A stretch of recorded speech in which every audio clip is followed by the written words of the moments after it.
Hi, this is Robin Heppell from funeralfuturist.com, and today we're going to be looking at how being found in Google helps your client families and their friends. And we're going to do this with online obituaries, and we're going to be beating the newspapers at the same time. You see, for the longest time, we've always had to rely on other modes of media to get the message out about the service information, whether it be the newspaper or the radio station or what have you.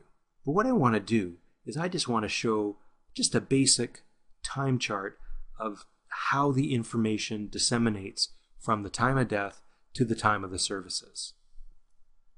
And this is just a sample because I know that every situation is different and different towns and different regions have different schedules, but this is a generalization. So the death occurs is the first event, and obviously that happens on day one. During the first day that the death has occurred, the next of kin informs the immediate family, and probably they're going to phone the funeral home and make the first call. As the day goes towards the end of the day, the word starts to spread that the death has occurred to the various friends. And probably by the second day, the funeral arrangements have been made, and probably by the end of that day, the obituary notice will be confirmed if it hadn't been confirmed at the arrangements. And then, since it has to wait to get into the newspaper, usually the soonest that it can get in would be for the morning of the fourth day.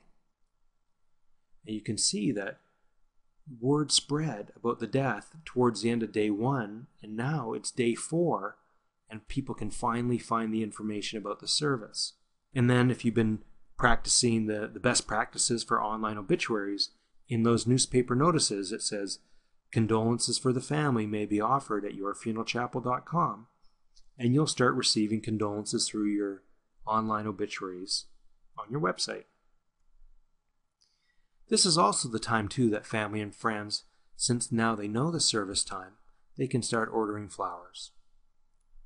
And let's just say then the following day is visitation, maybe in the afternoon or the evening, or maybe there's a prayer service in the evening.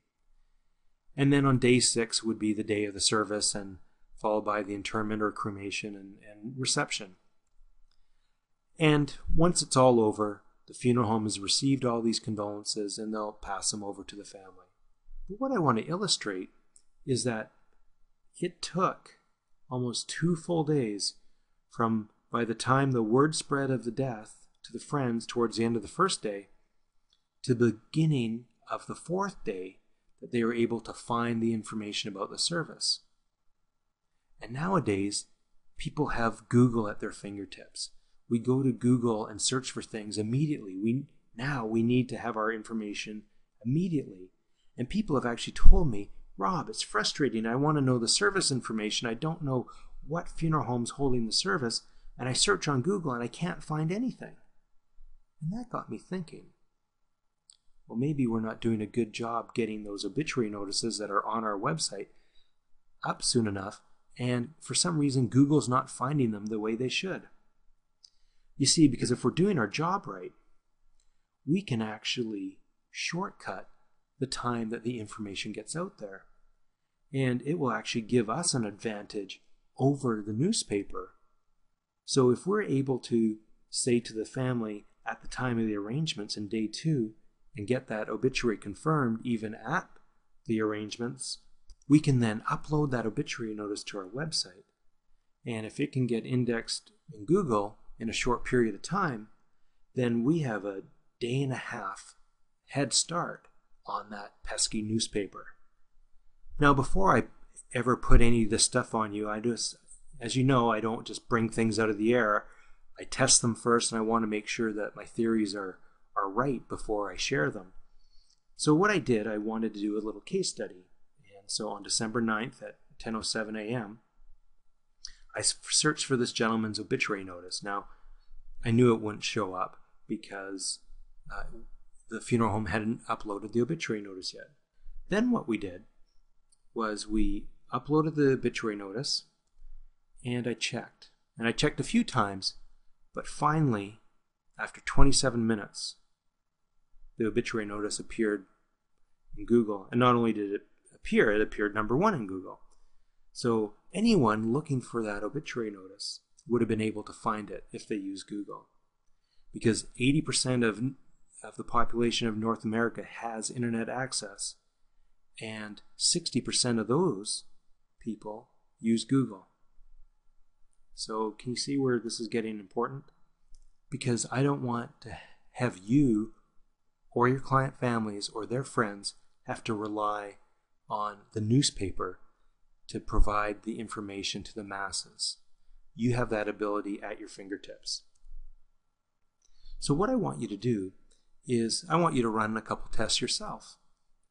So before you're to upload your next obituary notice, go to Google and search for the deceased name, and if it's a common name, then put the word obituary beside it. So instead of just searching for Robin Heppell, search for Robin Heppell obituary. And then create a Google alert, and you can go to google.com/alerts, and it's going to actually allow you to insert your email address, and as it's searching the entire internet, whenever it comes up with that search term that you inserted, it will send you an email, and it's free. Then upload that obituary notice, and after that, maybe go back and make sure you're checking your Google alerts and the email that comes in. Also perform periodic Google searches as well. Now, I'm not going to leave you hanging there either. I'm going to give you some tips on to make sure how you can get your pages indexed in Google quicker as well.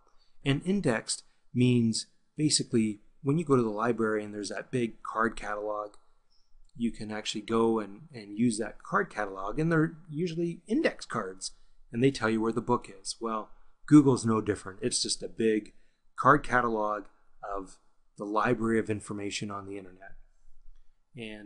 But they don't know the information. They don't have it on their own virtual index card until they found it. So what you need to do are these 4 things. You want to have a sitemap, an XML sitemap registered with the search engines. And you don't submit your URL to the search engines like we used to. All 3 main search engines, Google, Yahoo, and MSN, want you to use sitemaps. And the sitemap would be sitemap.xml. And we'll take a look at an example here shortly. There's these 2 websites. Make sure you write them down. Sitemaps.org, and that gives you all the information about how sitemaps work. And you can even go to xml-sitemaps.com, and you can enter in your website address, and it will create a sitemap for you, and then you can upload it to the internet. I would recommend that the name of the obituary is listed on your home page, because the search engines are going to come to the home page of your website first.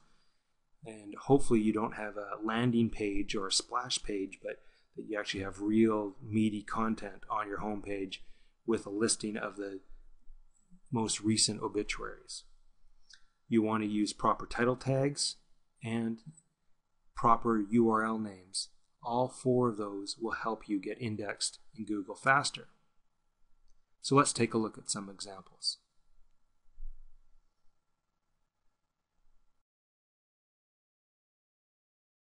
So here we are at the Bell Burnaby site, and here's the gentleman's name that we did the little case study for.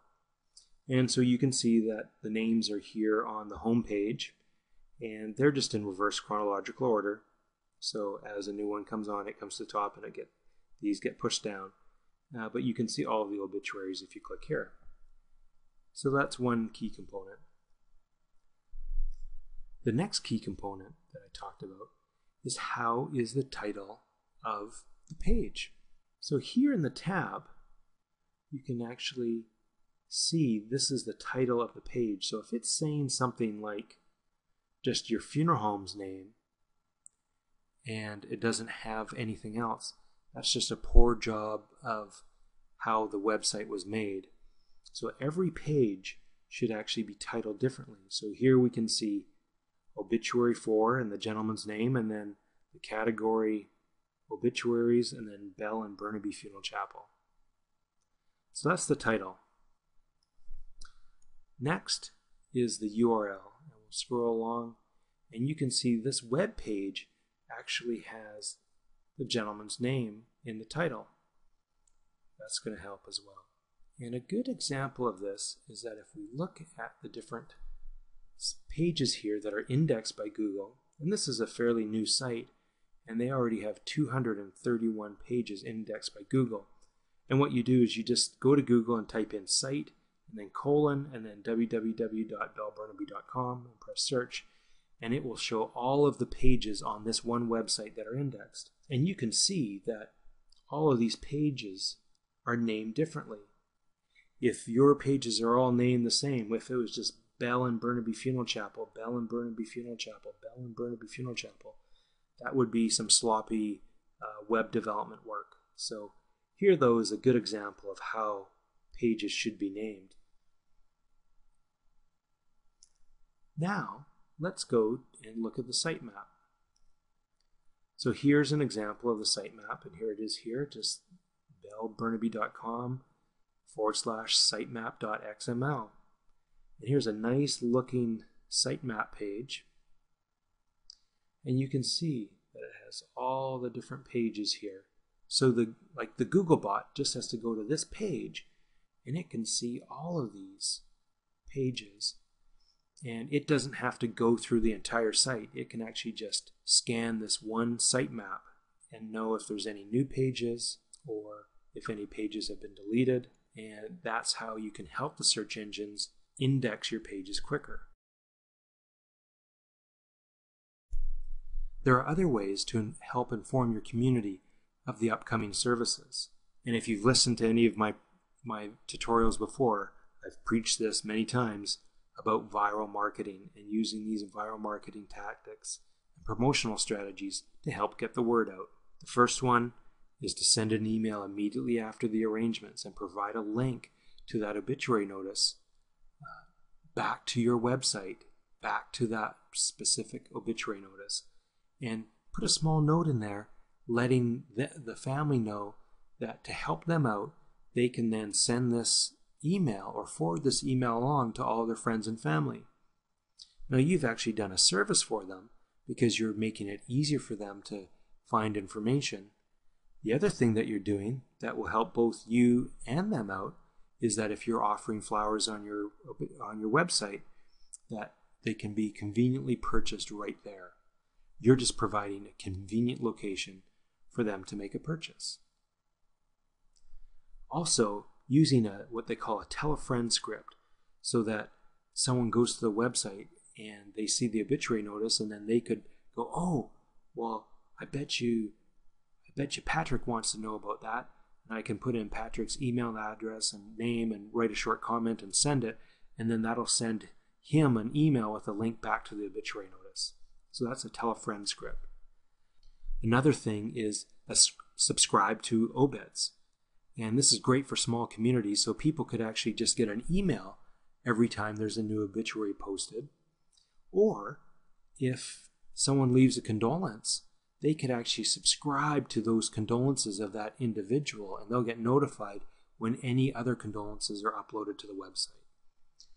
So we can go into those in greater detail later, but I just wanted to make sure that since we're kind of on this topic, that I share those strategies with you as well. And again, I'm just bringing this information because a lot of people ask me these questions, and they don't always get the help that they probably should from their web development companies. So I'm here to offer that support. If you need any consultation with your website, or you're interested in what are your other options out there, feel free to send me an email, give me a phone call, or visit the website at funeralfutures.com. This is Robin Heppell.